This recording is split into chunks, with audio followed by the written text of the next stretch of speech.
స్తోత్రం. గతించిన వారం మనం ఆ, ప్రకటన గ్రంథం 2వ అధ్యాయం 22, 23 వచనంలో మనం ధ్యానించాం. ఇక్కడ మనం చూసాము, దేవుడు మారు మనసు పొందుటకు సమయమున ఇచ్చారంట. మనకు మన జీవితంలో ప్రతి ఒక్కరు కూడా మారు మనసు పొందుటకు ఆయన సమయం ఇస్తున్నారు. ఒకవేళ మారు మనసు పొందకపోతే నేను తప్పుడు బోధల్ని బోధిస్తున్న ఆమెనే నేను మంచం ఎక్కిస్తాను అని చెప్పారు. అనగా రోగంని తీసుకొస్తాను, మంచం పట్టిస్తాను అని చెప్పారు. అలాగే ఎవరైతే ఆత్మీయ విభచారం చేస్తారో వారందరినీ కూడా శ్రమలకు అప్పగిస్తానని, అలాగే వాళ్ళు మారు మనసు పొందకపోతే, వారు క్రియల్ని బట్టి మారు మనసు పొందకపోతే వారి పిల్లల్ని నేను బాధలకు అప్పగిస్తాను అని చెప్పి దేవుడు చెప్పిన మాటలనే మనం హెచ్చరించిన మాటలనే మనం ధ్యానించాం. ఈ వారం మనం ప్రకటన గ్రంథం 2వ అధ్యాయం 24వ వచనం నుండి 29వ వచనం వరకు మనం ధ్యానించబోతున్నాం. 24వ వచనం మనం చూస్తున్నాము, I say to the rest who are in Thyatira who do not hold this teaching. ఇక్కడ యేసయ్య అక్కడ సంఘంలో ప్రారంభంలోనే మనం చదివాము, కొందరు భయభక్తితో యేసయ్య అనే సంఘంలో వెంబడిస్తున్నారంట. కొందరు తప్పుడు బోధల్ని పాటిస్తున్నారు. తప్పుడు బోధలకు తాము అప్పగించుకున్నారని మనం చూస్తున్నాం. ఇక్కడ యేసయ్య చెప్తున్నారు 24వ వచనంలో, I say to those who are in Thyatira who do not hold this teaching. ఆమె బోధిస్తున్న బోధల్ని పాటించకుండా తాము భయముతో కాపాడుకుంటున్న వారిని గురించి మాట్లాడుతున్నారు. మంచివారు ఉన్నారు, చెడ్డవారు ఉన్నారు, ఒకే సంఘమే. అయితే ఇక్కడ చూస్తున్నాము, బోధకుని వాక్యంని జాగ్రత్తగా విని నేను దీని చొప్పునే ఉండాలి, నేను ఇలాగనే నడుచుకోవాలని నడుచుకుంటున్న వారు కొందరు ఇది కాదు అని చెప్పి తప్పు మార్గంలో వెళుతున్న వారు కొందరు. ఎవరైతే తాము జాగ్రత్తగా కాపాడుకుంటున్నారో వారిని గురించి యేసయ్య ఇక్కడ చెప్తున్నారు. In every churches there are people who radically follow Jesus Christ. Yesayya అనే ప్రతి సంఘంలో కూడా భయభక్తితో వెంబడించేవారు చాలామంది ఉన్నారు. మనం ఎవరు ఎలా ఉన్నా సరే, నేను నా దేవునికి భయపడతాను, నేను నా దేవునికి సమస్తంని అప్పగిస్తాను, నా దేవునికి నేను అవకాశం ఇస్తాను. మన జీవితంలో చాలా పర్యాయం పరిస్థితుల్ని మన చేతిలో తీసుకోవాలని మనం అనుకుంటాం. మనం ఎప్పుడు కూడా దేవుని చేతిలో వదిలేయాలి. యేసయ్య చెప్తున్నారు, be still and know that I am God. నువ్వు మౌనముగా కూర్చొని నేనే దేవుడిని ఎరుగు. మన పక్షమున మనం ఎప్పుడైతే దేవుని సన్నిధిలో మౌనంగా కూర్చొని భయముతో భక్తితో ఉంటున్నామో, ఆయన పక్షమున మన పక్షమున ఆయన కార్యం మన కొరకు చేస్తూ ఉంటారు. జీవితంలో తొందరపడకూడదు. తొందరపాటు అది చాలా నష్టంని కలిగచేస్తుంది. కాస్త మనం దేవుని సన్నిధిలో వదిలేసి, అయ్యా నాకు సహాయం చేయండి అని చెప్పి వేచి ఉన్నప్పుడు మన కొరకు ఆయన గొప్ప కార్యములను చేసే దేవుడు. మన జీవితంలో మన గురి ఒకటే ఉండాలి. యేసయ్యకు 12 మంది శిష్యులు. ఆ 12 మందిలో ఒక వ్యక్తి సాతానుడికి తను తాను అప్పగించుకున్నాడు.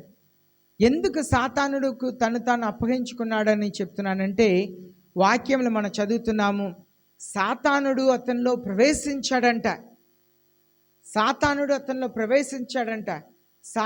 అతనిలో ప్రవేశించాడంటే సాతానుడుకు ఆయన హృదయ తలుపుని తెరిచి ఉంచాడు కనుక సాతానుడు ఆయనలో ప్రవేశించాడు.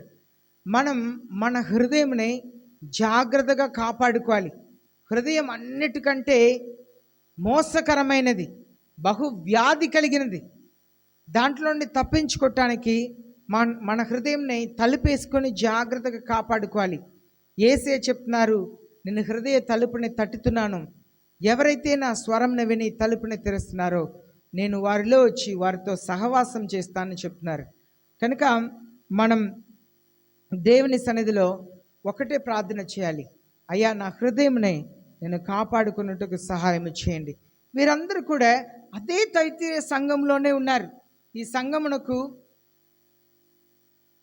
ఇచ్చిన పేరు ఏంటంటే ఒక విభచార సంఘం, అలాంటి ఒక చెడ్డ సంఘం. కానీ ఆ సంఘంలో కూడా మంచివారు ఉన్నారు. ఆ సంఘంలో కూడా మంచివారు ఉన్నారు. మనం ఎప్పుడు కూడా మంచివారితో సహవాసం చేయాలి. దేవుని జ్ఞానం కలిగిన వారితో మన సహవాసం చేస్తే మనం కూడా జ్ఞానవంతులుగా అవుతామంట. మా స్కూల్లో ఎప్పుడు ఈ మాటనే చెప్తారు. నేను చదువుతున్నప్పుడు మొదటిగా ఉండు, లేకపోతే మొదటి వానితో ఉండు, ముందు ఉండు, లేకపోతే ఎవరు ముందు ఉన్నారో వారితో అయినా ఉండు. మనం అలాంటి వారితో సహవాసం చేయాలి. ఈ సంఘంలో ఒక గ్రూప్ ఉంది. ఆ సంఘంలో కొందరు తాము జాగ్రత్తగా కాపాడుకొని పరిశుద్ధంగా ఉన్నారంట. వారితో దేవుడు వారికి మాటను చెప్తున్నారు. ఈ సేవకునికి ఈ మాటను చెప్తున్నారు. I say to the rest who are in Thyatira who do not hold this teaching. ఆ చెడ్డ బోధనని పాటించకుండా ఉన్న వారిని గురించి యేసయ్య మాట్లాడుతున్నారు. ఏం చెప్తున్నారు? Who have not known the deep things of Satan. సాతానుడికి కూడా లోతైన మర్మాలు ఉన్నాయంట. ఆ లోతైన మర్మం ఏంటంటే, సాతానుడు కొన్నిసారి మనల్ని మోసపరచుటకు లోతైన రీతిగా మాట్లాడుతుంటాడు. అదే పౌల పోస్టు కూడా కొరింథీ సంఘంలో రాస్తున్నాడు. విగ్రహాలకు సమర్పించబడేది అది దురాత్మలకు సమర్పించబడేది. అయినను మనం ప్రార్థన చేస్తే అది పరిశుద్ధం అవుతుంది. కనుక నువ్వు భుజించవచ్చు, కానీ ఒకవేళ నీ సహోదరుడు అభ్యంతరపడితే నువ్వు భుజించవద్దు అంటారు. ఈ మాటను పట్టుకొని చాలామంది ఈనాడు అది ప్రార్థన చేస్తే దేవుడు పరిశుద్ధపరుస్తున్నారని, అలాగనే తోటి సహోదరుడు నాతో ఉన్నవారు అభ్యంతరపడేవారు లేకపోతే భుజించవచ్చని, ఇది సాతానుడు ఒక లోతైన మర్మాలు. అయితే మన జీవితంలో సాతానుడు ఒక కార్యంని కూడా గ్రహించాలి. It is not wisdom to know what is evil. ఏది చెడ్డదో దాన్ని తెలుసుకోవాలని ఆశపడకూడదు. దాన్ని తెలుసుకోవటం అది అజ్ఞానం. It's not wisdom to know the evil. చెడుని గురించి తెలుసుకోవాలి అని చెప్పి ప్రాధాయపడకూడదు. ఆ సంఘంలో చూడండి, 2 రకాలైన గ్రూప్ ప్రజలు ఉన్నారు. ఒకరేమో ఒకరిని వెంబడిస్తున్నారు, ఒకరిని వెంబడిస్తున్నారు. ఒకరిని వెంబడిస్తున్న వారేమో వాళ్ళు దేవుని దగ్గర తీర్పుని పొందుతున్నారు. ఒకరిని వెంబడించే వారేమో దేవుని దగ్గర ఆశీర్వాదంని పొందుకుంటున్నారని చూస్తున్నాం. వాళ్ళ జీవితంలో తెలుసుకోవాలని ఆశ లేదు. రోమీలకు రాసిన 16వ అధ్యాయం 19వ వచనం చదువుదాం. రోమీలకు రాసిన 16వ అధ్యాయం 19వ వచనంలో మనం చూస్తున్నాము,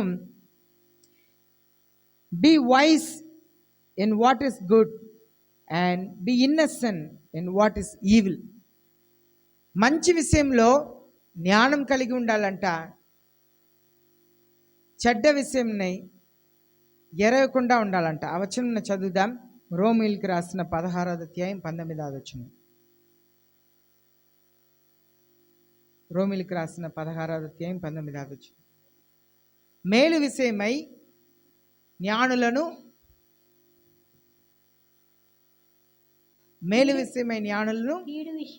కీడు విషయమై నిష్కపటులై ఉండవలని కోరుచున్నాను. కీడు విషయమై నిష్కపటంగా ఉండాలంట. కీడుని గురించి మనం తెలుసుకోవాలని ఆశపడకూడదు. దానికి పౌలు పోస్తూ ముసలమ్మ ముచ్చట్లకు చోటు ఇవ్వకుండా, సమయం ఇవ్వకుండా అంటారు. కీడు విషయమై నిష్కపటంగా ఉండాలి. మీకు ఫలానా విషయం తెలుసా అని చెప్తే, నాకు తెలీదమ్మా, నాకున్న పనులే, నాకున్న కష్టాలే నాకు ఎక్కువ ఉన్నాయి. కీడు విషయమై నిష్కపటంగా ఉండాలంట. దాన్ని ఎరగకుండా ఉండాలంట. మేలు విషయమై జ్ఞానం కలిగి ఉండాలంట. మేలు విషయమై నేను ఇంకా తెలుసుకోవాలి నా ఆసక్తి కలిగి ఉండాలి. 24వ వచనంలో ఇంకా ఒక మాటని చదువుతున్నాం. యాజ్ దే కాల్ దెమ్, వారు వాళ్ళు పిలుచుకుంటున్నారంట. Be a person who have nothing to do with evil. సాతానుడి విషయంలో మేము ఎరగటానికి ఇష్టపడట్లేదు, మేము చెడు సహవాసం చేయటకు ఇష్టపడట్లేదు అని తాము జాగ్రత్తగా కాపాడుకోవాలంట. Be a person who have nothing to do with evil. చెడు పని చేసే విషయంలో మనం దూరముగా ఉండాలి. చెడు మాటలకు దూరంగా ఉండాలి. మనం 1వ కీర్తన మనం చదువుతున్నాము. 1వ కీర్తన ప్రారంభంలో 3 వచనాలను చదివితే, అపకాసకారులు దుష్టుల ఆలోచన చొప్పున నడవక, అపకాసులు కూర్చుండే చోట్లో కూర్చోక, పాప మార్గం నడిచేవారు మార్గం నడవక. చాలామంది చెడు చెబుతారు, చెడు చేస్తారు, చెడు నేర్పిస్తారు. మనం ఇలా చేస్తాం, అలా చేస్తామని చెప్తారు. కానీ మనం జ్ఞానంని వెతుకోవటానికి ప్రయాసపడాలి. ఏది మంచిదో దాని విషయంలో జ్ఞానం కలిగి ఉండాలి. దేవుని సన్నిధిలో మోకరించి ప్రార్థించే ప్రజలుగా ఉండాలి. 2 కొరింథీ పత్రిక 6వ అధ్యాయం 17వ వచనం చదివినట్లయితే, 2 కొరింథీ పత్రిక 6వ అధ్యాయం 17వ వచనంలో, come out from their midst and be separate says the Lord, do not touch what is unclean and I will welcome you. 2 కొరింథీ పత్రిక 6వ అధ్యాయం 17వ వచనం చదవండి. 2 కొరింథీ పత్రిక 6వ అధ్యాయం 17వ వచనం చదవండి. 2 కొరింథీ పత్రిక 6వ అధ్యాయం 17వ వచనం. ఆయన విగ్రహములతో ఏమి పొందిక, మనము జీవము గల దేవుని ఆలయమై ఉన్నాము. అంతే ఉన్నాయా? అయితే 18వ వచనం చదవండి. 18. నేను వారిలో నివసించి సంచరించును, నేను వారి దేవుళ్ళై ఇందురు, వారు నా ప్రజలై ఇందురు, కావున మీరు వారి మధ్య నుండి బయలువెళ్ళి ప్రత్యేకముగా ఉండుడి, అపవిత్రమైన దానిని ముట్టకుడని ప్రభువు చెప్పుచున్నారు. ప్రభువు చెప్తున్నారంట, మీరు ప్రత్యేకమైన వారుగా ఉండుడి. యేసయ్య ఈ సంఘంలో ఉన్న ప్రజల్ని అదే చూస్తున్నారు. ఒకే సంఘంలోనే ఉన్నారు, కానీ వీళ్ళు ప్రత్యేకమైన వారు. ఒకే సంఘంలోనే ఉన్నారు, కానీ ప్రత్యేకమైన వారు. మనల్ని దేవుడు చెప్పేది, మిమ్మల్ని మీరు ప్రత్యేకముగా చేసుకోండి. 24వ వచనంలో ఇంకా ఒక మాట చదువుతున్నాం. I place no other burden on you. నేను మీ మీద వేరే ఏ ఒక నిందను కూడా నేను మోపను. 2 కొరింథీ పత్రిక 3వ అధ్యాయం 17వ వచనం చదువుదాం. 2 కొరింథీ పత్రిక 3వ అధ్యాయం 17వ వచనం. ప్రభు యొక్క ఆత్మ ఎక్కడ నుండునో అక్కడ స్వాతంత్రం ఉండును. ఎక్కడ ప్రభు యొక్క ఆత్మ ఉంటుందో అక్కడ స్వాతంత్రం ఉంటుందంట. ఈ ప్రత్యేకించబడిన ఈ తైతీరియ సంఘంలో తాము పరిశుద్ధంగా కాపాడుకుంటున్న వారిని చూసి దేవుడు చెప్తున్నారు, యేసయ్య చెప్తున్నారు, I place no other burden on you. నీ మీద అయితే నేను ఏ నింద మోపట్లేదు. పోయిన వారం మనం చదివాము, చెడు బోధని బోధిస్తున్న ఆ వ్యక్తి కూడా సమయం ఇచ్చారంట, మారు మనసుకు సమయం ఇచ్చారంట. కానీ మారు మనసు పొందుటకు ఇష్టపడలేదని 21వ వచనం చూస్తే, 22వ వచనంలో I will throw her on the bed of sickness అని చెప్పారు. నేను మంచం పట్టిస్తాను, రోగంని తీసుకొస్తాను. అలాగే ఆ బోధనని పాటించే వారిని కూడా హెచ్చరించారు. నేను మహాశ్రమలకు నేను అప్పగిస్తాను, వారి పిల్లల్ని నేను తెగులుతో నేను చంపుతాను అనే మాటలతో హెచ్చరించారు. కానీ అదే సంఘంలోనే, ఇంత భయంకరమైన హెచ్చరికను ఇచ్చిన అదే సంఘంలోనే కొందరు తాము పరిశుద్ధంగా కాపాడుకొని ఉన్నారంట. వాళ్ళని చూసి దేవుడు చెప్తున్నారు, మీ మీద నేను ఏ నింద మోపను, మీ మీద నేను ఏ భారము నేను మోపను. దేవుని కొరకు జీవిస్తున్నప్పుడు, మన దేవుని కొరకు నిలబడినప్పుడు ఆయన మన మీద ఏ భారము మోపరు. భారం లేని వారుగా ఉండవచ్చు. యేసయ్య చెప్పారు కదా, ప్రయాసపడి భారం మోస్తున్న వారి నా దగ్గర రండి. ఇక్కడ చూస్తే నేను ఏ భారము మీ మీద మోపను అంటున్నారు. మీరు స్వాతంత్రంగా ఉండవచ్చు. దేవుని ఆత్మ ఎక్కడ ఉందో అక్కడ స్వాతంత్రం ఉండిద్దంట. ఇప్పుడు 25వ వచనం మనం చదువుతున్నాము. నెవర్త్లెస్ what you have hold fast until death. ఆయనను నేను ఏ భారం మీ మీద మోపనే కానీ మీరు 25వ వచనం చదవండి. నేను వచ్చే వరకు మీకు కలిగి ఉన్న దానిని గట్టిగా పట్టుకొనుడి. యేసే చెప్తున్నారు, నేను వచ్చే వరకు మీరు కలిగి ఉన్న వాటిని గట్టిగా పట్టుకోండి అంటున్నారు. ఆ మంచి వారిని గురించి చెప్తున్నారు. తాము పరిశుద్ధంగా కాపాడుకుంటున్న ఆ సంఘంలో ఉన్న ఒక గుంపుని చూసి చెప్తున్నారు, మీ కలిగి ఉన్న దాన్ని గట్టిగా పట్టుకోండి, జాగ్రత్తగా పట్టుకోండి, నా కొరకు వేచి ఉండండి అని యేసే చెప్తున్నారు. ఇక్కడ మనం చూస్తున్నాము మత్తయి రాసిన 24వ అధ్యాయం 13వ వచనంలో, but the one who endures to the end is the one who will be saved.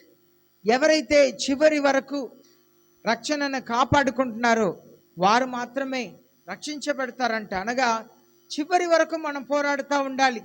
నేను బాప్తిసం తీసుకున్నాను, బలలో పాలు పొందుతున్నాను, యేసేని అంగీకరించానంటే సరిపోదు. చివరి వరకు మన సిలువను ఎత్తుకొని ఆయన అడుగు జాడలు నడుస్తూ ఉండాలి. శోధనలు వస్తాయి, సమస్యలు వస్తాయి, కష్టంలు వస్తాయి, కానీ దేవుని సన్నిధిలో పడిపోయిన చోట్లోనే ఉండకుండా లేచి మరలా క్షమాపణ అడిగి మన సిలువను ఎత్తుకొని వెంబడిస్తూ ఉండాలి. పిల్గ్రిమ్ ప్రోగ్రెస్ అని ఒక జాన్ బనియన్ అనబడిన ఒక దేవుని సేవకుడిని జైల్లో వేశారు. ఆయన్ని జైల్లో వేసినప్పుడు ఆయన ఆ బుక్ని రాశారు, పిల్గ్రిమ్ ప్రోగ్రెస్ని. దాన్ని కొన్ని సంవత్సరాల క్రితం తెలుగులో మీకు ఆ వీడియోని చూసాం. ఎంతమందికి చూపించాం, ఎంతమంది గుర్తుందని నాకు తెలియట్లేదు, కానీ ఆత్మీయ ప్రయాణం దాంట్లో ఆయన సిరచాల్లో ఉన్నప్పుడు తను ఊహించుకొని ఒక క్రైస్తవ మార్గం ఎలా ఉండి తిని రాశారు. ఎన్నోసారి సాతానుడు పదే పదే పదే పదే జీవితంలో వచ్చి తప్పుదారి పట్టిస్తున్నాడు, మరలా ఆయన్ని దేవుడు కనికరించి దారిలో తీసుకొస్తున్నారు. ఎన్నో శ్రమల మధ్యలో ఆయన చివరిగా పరలోక రాజ్యంని చేరారంట. క్రైస్తవ జీవితంలో పోరాటాలు ఉంటుంది, అవమానాలు ఉంటుంది, నింద ఉండిద్ది. వాటన్నిటిని కూడా ఓర్పుతో మనం యేసయ్యని వెంబడించాలి. అలాగనే మనం చూస్తున్నాము, ఇఫ్ ఎనీవన్, యేసయ్య చెప్పారు యోహాను సువార్త 14వ అధ్యాయం 23-24 వచనం చదివితే, యోహాను సువార్త 14వ అధ్యాయం 23-24 వచనం, if anyone loves me he will follow my word and my Father will love him, we will come to him and make our dwelling with him. The one who does not love me does not follow my words. యేసు చదవండి. ఒకడు నన్ను ప్రేమించిన ఎడల వాడు నా మాట గైకొనును, అప్పుడు నా తండ్రి వానిని ప్రేమించును, మేము వాని యొద్ద నివాసం చేతును. నన్ను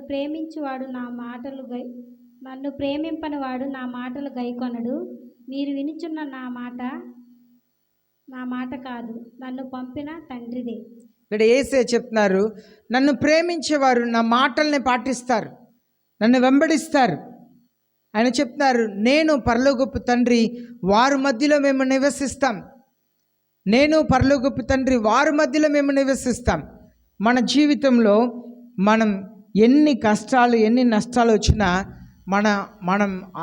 మన సిలువను ఎత్తుకొని ఆయన అడుగు జాడలో ఓర్పుతో ఆయన్ని వెంబడిస్తూ ఉండాలి. ఆ సంఘంలో మంచి వారిని చూసి చెప్తున్నారు, మీ మీద నేను భారమేమి మోపను. అదే సమయంలో మీరు చివరి వరకు మీరు కలిగి ఉన్న దాన్ని పట్టుకోండి. వాళ్ళు ఏమి కలిగి ఉన్నారు? విశ్వాసంని కలిగి ఉన్నారు. ఇది తప్పుడు బోధ, మేము ఈ బోధన పాటించము అని చెప్పి జాగ్రత్తగా తాము కాపాడుకుంటున్నారు. మన జీవితంలో కూడా దేవునికి సంబంధమైన వాటిని మనం పట్టుకోవాలి. మనం నిజంగా యేసయ్యని ప్రేమిస్తే ఆయన మాటల్ని మనం పాటిస్తామంట. ఎన్నిసారి మనం తప్పిపోయిన దేవుని సన్నిధిలో క్షమాపణతో మన సిలువను ఎత్తుకొని ఆయన వెంబడిస్తూ ఉండాలి. 26వ వచనంలో మనం చూస్తున్నాము, 26వ వచనంలో, he who overcomes and keeps my deeds. ఎవరైతే జయిస్తున్నారో, జయించి ఆ 26వ వచనం తెలుగులో చదువుదాం. ప్రకటన గ్రంథం 2:26. చదువుకున్న వాళ్ళు ఉన్నారు కదా, చదవండి. నేను నా తండ్రి వలన అధికారం పొందినట్లు జయించుచు అంతం వరకు నా క్రియలు జాగ్రత్తగా చేయువానికి జనుల మీద అధికారం ఇచ్చేదని. యేసే చెప్తున్నారు, నేను నా తండ్రి దగ్గర అధికారం పొందినట్లుగా నేనును జయించే వరకును నా క్రియల్ని పాటిస్తున్న వారుకును అంటున్నారు. 2 విషయాలు. ఒకటి, జయించాలంట. దేనిని జయించాలి? జయించాలి అంటున్నారు. జయించే వరకు దేన్ని జయించాలి? అక్కడ ఉన్న శోధనల్ని, వాళ్ళు ఎదుర్కొంటున్న సమస్యల్ని జయించే వరకును, మళ్ళా ఆయన క్రియల్ని, యేసయ్య చేసిన క్రియల్ని చేయి వారుకును. ఇక్కడ మనం జాగ్రత్తగా చదువుతప్పుడు యేసయ్య చెప్తున్నారు, నా క్రియలను అంటున్నారు. జయించాలంట, మరలా ఆయన చేసిన క్రియల్ని చేసేవారుగా ఉండాలని ఆయన కోరుకుంటున్నారు. We are called to overcome and to follow Jesus Christ in everything. మనం యేసయ్యని వెంబడించాలంట, ఆయన చేసిన పనుల్ని మనం చేయాలంట. Until the end, till our death, మనం మరణించే వరకు.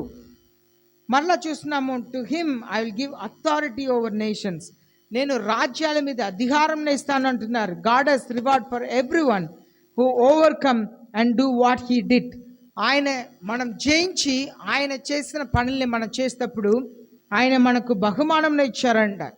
ప్రకటన గ్రంథం 22వ అధ్యాయం 13వ వచనంలో మనం చదువుతున్నాము, behold I am coming quickly and my reward is with me to reward each one as his work deserves.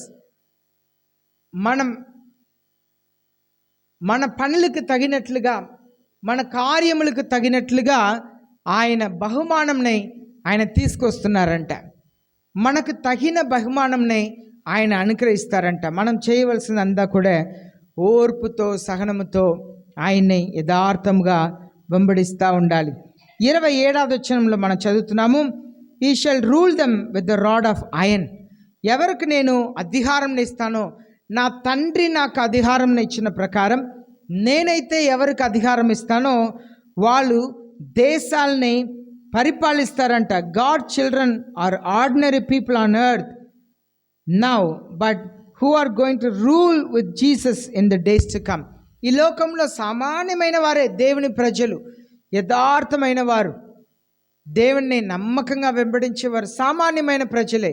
కానీ ఒక దినం వస్తుందంట, ఆ రోజు ఈనాడు ఈ లోకముని పరిపాలించే వారిని పరిపాలించే అధికారంని యేసయ్య వారికి అనుగ్రహిస్తారంట. ఇక్కడ మనం చూస్తున్నాము, as the vessels of the potter are broken to pieces. వారు కుమ్మరి వల్ల పాత్ర వల్లనే పగలగొట్టపడుదురు. ఆ దేశముల్ని ఎలా వీరు పరిపాలిస్తారంటే, వీరికి ఎలాంటి అధికారం ఇస్తారంటే, వారిని శిక్షించుటకును వారిని బాగు చేయుటకును సమస్త అధికారంని పొంది ఉంటారంట. ఎవరు? జయించేవారు, యేసయ్య క్రియల్ని చేసేవారు. As I also have received authority from my father. మనం యోహాను సువార్త 5వ అధ్యాయం 43వ వచనంలో చదువుతున్నాము. యేసే చెప్తున్నారు, the son of man has authority and power. మత్తయి 9వ అధ్యాయం 6వ వచనం. మత్తయి 9వ అధ్యాయం 6వ వచనంలో మనుష్య కుమారుడికి అధికారము, శక్తి ఉన్నది. దేనికి? పాపములను క్షమించుటకు. అలాంటి అధికారం ఇస్తారంట. వాళ్ళు శిక్షించుటకు అధికారం ఇస్తారంట, క్షమించుటకు అధికారం ఇస్తారంట. ఎవరికి? సామాన్యమైన దేవుని పిల్లలు, సంఘములో దేవుని కొరకు వైరాగ్యముగా ఉన్నవారికి ఒక దినం అధికారం ఇస్తారంట. తండ్రి దగ్గర యేసయ్య పొందినట్లుగా అధికారం, పాపములను క్షమించుటకు అధికారం, తీర్పు తీర్చుటకు అధికారం ఇస్తారంట. అలాగనే యోహాను 5వ అధ్యాయం 43వ వచనం చదువుతున్నాం, I have come with my father's authority. నేను వచ్చినప్పుడు నా తండ్రి యొక్క అధికారంతో వచ్చాను కనుక నేను వారికి నా అధికారం ఇస్తానని చెప్తున్నారు. వారు ఈ లోకంని నా అధికారంతో పరిపాలిస్తారు. వాళ్ళు నీకెవరు ఈ అధికారం ఇచ్చారు? ఎవరు నిన్ను రాజుగా కూర్చోబెట్టారు? నా యేసయ్య నన్ను అధికారంలో కూర్చోబెట్టారు. యేసయ్య ఈ లోకంని 1000 సంవత్సరాలు పరిపాలించబోతున్నారు.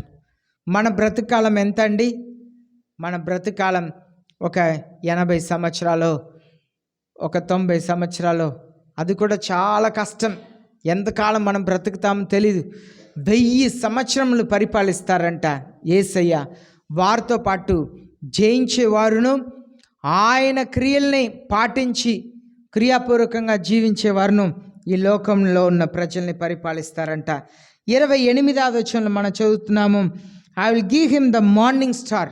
నేను వేకో చుక్కని నేను వారికి ఇచ్చేదను అంటున్నారు.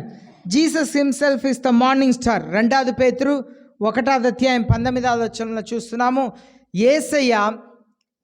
యేసయ్య వేకో చుక్క అని చెప్పి రాయబడి ఉన్నది, ఆయనే. అలాగే ప్రకటన గ్రంథం 22వ అధ్యాయం 16వ వచనంలో కూడా యేసయ్య మార్నింగ్ స్టార్ అని చెప్పి రాయబడి ఉంది, వేకో చుక్క అని. అయితే దీన్ని గురించి నేను ఈ ఉదయకాలంలో ఆలోచన చేస్తున్నప్పుడు నాకు దేవుడు ఏమని బయలుపరిచారంటే, నేను వేకో చుక్కని వాళ్ళకి ఇచ్చేదను, I will give the morning star అంటే తన్ను తాను అప్పగిస్తారంట Yesayya. He will entrust himself to them. మన యోహాను సువార్త 24వ అధ్యాయం 25వ వచనం మనం చదివినట్లయితే, Jesus is on his part was not entrusting himself to them. Yesayya తన్ను తాను వారికి అప్పగించలేదంట. యోహాను సువార్త 24-25లో మనం చూస్తున్నాము, యేసయ్య తన్ను తాను ప్రజలకు అప్పగించలేదంట. కారణం ఏంటంటే ప్రజలు ఏంటిని చెప్పి యేసయ్యకు తెలుసు అంట. ఆయన ఎవరిని మాట్లాడినవారు, ప్రజలు ఏంటిని యేసయ్యకు తెలుసు కనుక తను తాను అప్పగించలేరంట. అయితే వేకో చుక్కన ఇచ్చేదనంటే తను తాను ప్రజలకు అప్పగిస్తారంట.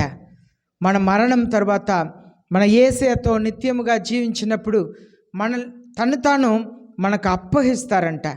ఈ లోకంలో ఎలాగూ పాపమునకు బలియాగముగా తండ్రి చేతిలో తను తాను అప్పగించుకున్నారో అలాగనే మనకు ఆయన అప్పగిస్తారంట. దానికి వాక్యంలో యేసే చెప్పారు, నా తండ్రి సింహాసనం మీద నేను కూర్చున్నట్లుగా నేను కూడా జయించేవాడిని నా సింహాసనంలో కూర్చొనిస్తాను. అది యేసే చెప్తున్నది. నా వేకో చుక్కన ఇస్తానంటే తను తాను మనకు అప్పగిస్తారంట. అంత గొప్ప భాగ్యంని దేవుని పిల్లలకి ఇస్తున్నారు. చివరి వచనం 29వ వచనం మనం చూస్తున్నాము, he who has an ear let him hear. The message is only for those who are willing to choose to follow Jesus Christ. యేసే అని ఎవరైతే వెంబడించాలని ఎందుకొని వెంబడిస్తున్నారో వారికి మాత్రమే ఈ వాక్యం. చెవి కలిగిన వాడు వినుగాక అంటే అందరికీ కాదు. ఆ సంఘంలో మంచి వాళ్ళు ఉన్నారు, చెడ్డవాళ్ళు ఉన్నారు. యేసే చెప్తున్నారు, చెవి కలిగిన వాడు వినుగాక. ఎవరైతే నేను ఇలా ఉండాలి, నేను యేసే అలా ఉండాలి, నేను యేసేని నిజముగా వెంబడిస్తాను, ఎన్నిసార్లు నేను పడిపోయినా నేను లేస్తాను, నేను యేసేని వెంబడిస్తాను అని ధైర్యముతో యేసేని వెంబడిస్తున్నారో వారికి మాత్రమే, అందరికి కాదు. దేవుని వాక్యం అందరికి కాదు, ఇష్టపడి యేసేని వెంబడించే వారికి మాత్రమే. చివరిగా ఇలాగ చెప్తున్నారు పరిశుద్ధ ఆత్మదేవుడు, what the spirit says to the churches. పరిశుద్ధ ఆత్మదేవుడు ఈ ఉత్తరంని తైత్తిరీయ సంఘ సేవకుడికి రాశారు. కానీ ఈ ఉత్తరంని ముందు ఉన్న సంఘాలన్నిటికీ అది వెళ్ళి చేరితిని దేవుడికి ముందుగానే తెలుసు. ఈ లోకంలో ఉన్న ప్రతి సంఘము కూడా ఈ వర్తమానం చదువుతారని తెలుసు కనుక పరిశుద్ధ ఆత్మదేవుడు సంఘమునకు చెప్పుచున్న మాటల్ని చెవి కలిగిన వారు వినుగాక అన్నారు. The message is purely for every one of God children in every churches. అన్ని సంఘములో యేసయ్య పిల్లలకే ఈ మాటల్ని దేవుడు పంపించారు. కనుక ప్రియమైన దేవుని జనమా, వినటం వినకపోవటం, యేసయ్యని వెంబడించటం మానుకోవటం, అది యేసే ఎవరిని కూడా బలవంతం చేయరు. చెవి కలిగిన వాడు వినుగాక. యేసయ్య చాలా పర్యాయం ఉపమానంని బోధించిన తర్వాత, సత్యంని ప్రకటించిన తర్వాత ఇదే మాటను చెప్తారు, చెవి కలిగిన వాడు వినుగాక. నీకు ఇష్టమైతే విను, ఇష్టం లేకపోతే మానుకో. పరిశుద్ధ ఆత్మదేవుడు ఎవరిని బలవంతం చేయరు, ఎవరిని బలవంతం చేయరు.